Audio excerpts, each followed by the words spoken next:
AP రాజధాని అమరావతిలో తొలి దశ పనులు పునఃప్రారంభించేందుకు సిఆర్డీఏ ఆమోదం తెలిపింది. 11,467 కోట్లతో వివిధ నిర్మాణ పనులకు శ్రీకారం చుట్టారు. 2,498 కోట్లతో కొన్ని ప్రధాన రహదారులను, 1,585 కోట్లతో పాలవాగు, కొండవీటివాగు, గ్రావిటేషన్ కాలువల అభివృద్ధి మరియు 3 రిజర్వాయర్ల పనులు చేపడుతున్నారు. 3,525 కోట్లతో సెంట్రల్ సర్వీస్ అధికారులు, గెజిటెడ్, నాన్ గెజిటెడ్ ఆఫీసర్లు, 4వ తరగతి ఉద్యోగుల నివాస భవనాల్ని నిర్మిస్తారు. పాత టెండర్లు రద్దు చేసి కొత్త ధరలతో మళ్లీ టెండర్లు పిలుస్తారు. 984.10 కోట్లతో అమరావతిలో హ్యాపీ నెస్ట్ ప్రాజెక్టుకు కొత్త టెండర్లకు ఆమోదం లభించింది. ఈ సమావేశం ఉండవల్లిలోని ముఖ్యమంత్రి చంద్రబాబు నివాసంలో సోమవారం సాయంత్రం జరిగింది. చంద్రబాబు అధ్యక్షతన 23 అంశాలకు అథారిటీ ఆమోదం తెలిపింది. ఇక శరవేగంగా భవనాల నిర్మాణం జరగనుంది. గెజిటెడ్ ఆఫీసర్స్, క్లాస్ 4 ఉద్యోగుల అపార్ట్మెంట్లు, మొత్తం 1440 ప్లాట్లు, స్టిల్ట్ ప్లస్ 12 అంతస్తులతో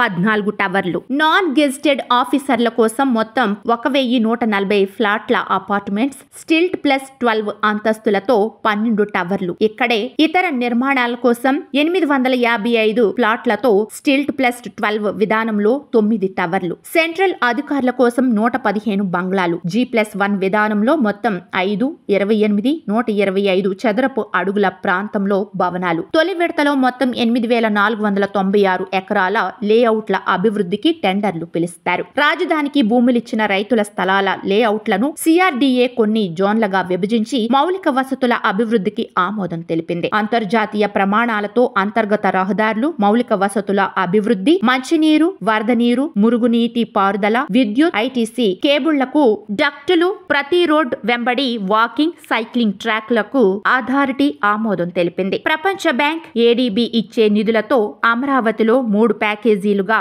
వరద నివారణ పనులు చేపడతారు.